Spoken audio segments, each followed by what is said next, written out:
आप में से कितने लोग ऐसे हैं जो लघु शंका करने के बाद 4 कुल्ला करते हैं? जब हम लघु शंका करें तो 4 कुल्ला करना चाहिए, हाथ और पांव धुलना चाहिए, इसके बिना शुद्धि नहीं होती। शौच करने जाओ, शौच करने के बाद हमें स्नान करना चाहिए, बिना स्नान के शुद्धि। यदि आप बिना शौच किए आप शौच करके आए और बिना नहाए रसोई में चले गए, बिना नहाए घर में, अरे राम राम, वो घर अशुद्ध हो गया। शुद्धि जैसी राखो शुद्धि, वैसी बने बुद्धि। जैसा खाओ अन्न वैसा रहे मन, जैसी राखो जैसा पियो पानी वैसी बोले। तो शुद्धि का बुद्धि पर बहुत बड़ा प्रभाव पड़ता है मेरी माँ, इसलिए शुद्धि जरूरी है। ये पहले बताया नहीं जाता था, पहले लोग करते थे। लघु शंका जाने के बाद 4 कुल्ला जरूर करना, हाथ पांव धुले बिना। महाभारत की कथा हमने कई बार आपको सुनाई। एक राजा थे जिनका नाम था राजा नल, जिनकी पत्नी का नाम था दमयंती। राजा नल और दमयंती, राजा नल इतने धर्मात्मा थे, सारा नियम पालन करते थे। एक दिन एक गलती हो गई। अच्छा, गलती क्या हो गई?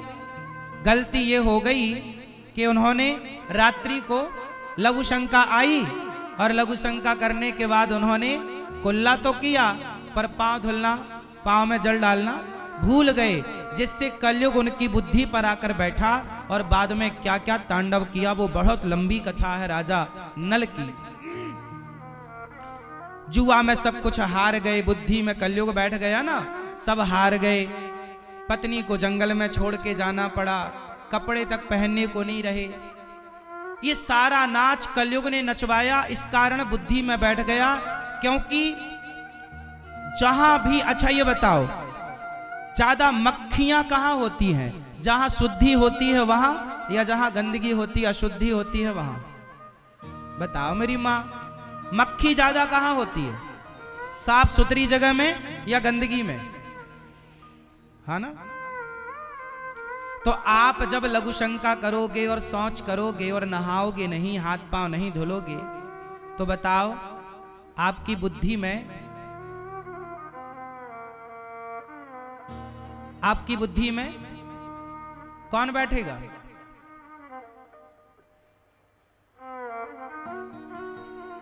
कौन बैठेगा?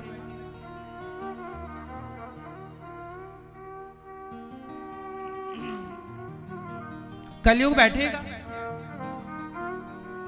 आपकी बुद्धि भ्रष्ट करेगा।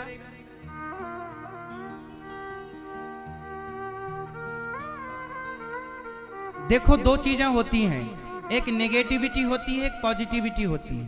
एक नकारात्मकता होती है और एक सकारात्मकता होती है। यदि आप पवित्रता से रहते हैं, पवित्रता का विचार पवित्र, मन भी शुद्ध हो और तन भी शुद्ध हो। कुछ लोग कहते हैं जी नहाए धोए क्या हुआ, जो मन का मैल ना धोया। अरे मन की शुद्धि भी चाहिए और तन की शुद्धि भी चाहिए। अब आप एक काम करो कि लोटा को अंदर से साफ कर लो और अंदर साफ करके गंगा जल भर लो और बाहर से उसमें मलमूत्र लगा दो, तो क्या उस लोटे से कोई पानी पिएगा? भाई लोटा अंदर से शुद्ध है तो बाहर से भी शुद्ध होना चाहिए कि नहीं? बोलो हाँ या ना? कि भीतर से होना चाहिए? जोर से, बाहर से भी और भीतर से भी। उसी प्रकार आप मन से भी, अंदर से भी शुद्ध रहो और बाहर की शुद्धि भी चाहिए। यदि आप भूल गए शुद्धि तो नेगेटिविटी प्रवेश कर जाएगी और वही नकारात्मकता आपकी बुद्धि भ्रष्ट कर देगी। जो आपका, जैसे दुर्योधन की बुद्धि भ्रष्ट किसने कर दी? किसने कर दी? इनके जीवन में भी तो अशुद्धि है। ये शास्त्रोक्त कहां है? नियम से कहां चलते हैं?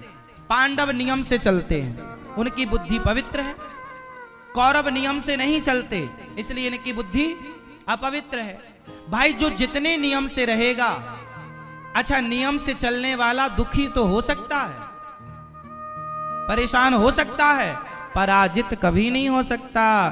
पांडव परेशान तो बहुत हुए पर परास्त नहीं हुए। ये बात याद रखिएगा कि आपको लघु शंका करने के बाद 4 कुल्ला करना चाहिए, शौच करने के बाद नहाना ही चाहिए। चाहे बच्चे हों बूढ़े हों, हाँ छोटे छोटे बच्चों का दोष नहीं है, पर बड़े हैं आप तो फिर आपको इन नियमों का पालन करना चाहिए।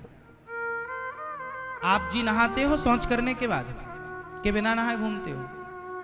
सही बताओ, आप नहाते हो? चश्मे वाले भैया नहीं नहाते? आप तो सर्दी में नहाते ही नहीं होंगे, 2-2 3-3 दिन रोज नहाते हो? अच्छा वाह। और शौच करने गए 2 बार तो फिर 2 बार नहीं नहाते, 1 बार नहा लिया, दिन भर शौच करते रहे, फिर नहीं नहाते। सोचो तुम्हारे हाथ का जो पानी पी लेगा भ्रष्ट हो जाएगी उसकी बुद्धि, इतने अशुद्धि में हो आप। इसलिए पहले एक आदमी सबके हाथ का पानी भी नहीं पीता था, ना सबके हाथ का खाता था, क्योंकि भाई उसके हाथ का खाओ पियो जो पवित्रता से हो। क्या क्या पवित्र हो? तन भी पवित्र हो, मन भी पवित्र हो, विचार भी पवित्र हो।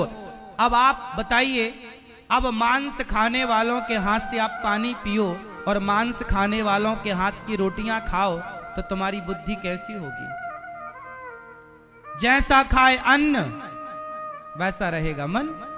आप किसी वैश्या के हाथ का भोजन कर लो साहब, जब तक उसका अन्न पेट में रहेगा तब तक आपका मन उस वैश्या की तरह चंचल ना रहे तो बता देना, क्योंकि सामने वाले का अन्न आपके उदर में जाकर अंदर जाकर वो वैसा ही प्रभाव छोड़ेगा जैसे प्रभाव वाले का अन्न खाया गया है। इसलिए हमारे यहां जो भी खाते हैं पहले भोग लगाते हैं, तुम ही निवेदित भोजन करें, हाँ या ना? क्योंकि यह शुद्धि आपकी बुद्धि पर भारी पड़ेगी। आप शराब पीते हो, मांस खाते हो, तो आज से नियम बनाओ, जब तक शरीर स्वस्थ, बच्चे और बूढ़ों का दोष नहीं है, बच्चे और बूढ़ों का दोष नहीं। आप बहुत बूढ़े हैं, बुजुर्ग हैं, कोई बात नहीं, आप मत नहाइए। आप एक पूर्ण स्नान होता है, एक अर्ध स्नान होता है, आप पूरा मत करो, अर्ध स्नान कर लो। आप खटिया पर ही मलमूत्र करते हैं, अत्यधिक वृद्ध हैं, कोई बात नहीं, आपके शरीर को केवल पोंछ दिया जाएगा, शुद्धि हो गई। आप चूंकि असमर्थ हैं, लेकिन आप तो समर्थ हैं। छोटे छोटे बच्चे तो मां की गोद में मलमूत्र कर देते हैं, कोई दोष नहीं है, लेकिन अब शुद्धि का ख्याल रखिएगा, दया जरूर रखिएगा। दानम, दान जीवन की कमाई का कुछ हिस्सा दान में खर्च होता रहे। दानम दुर्गति नाशनम, 100 रुपए कमाओ तो 2 रुपए 3 रुपए समाज की सेवा के लिए अलग निकाल के रखो। परोपकार की भावना ना समाप्त हो। आजकल का आदमी बस पेट भरने में लगा है, इसी से उसकी बुद्धि भ्रष्ट होती चली जा रही है। इसलिए राधा रानी से प्रार्थना करो, इसलिए किशोरी जी से प्रार्थना करो, श्याम सुंदर से प्रार्थना करो कि प्रभु हमारी बुद्धि सदा निर्मल रहे। हाँ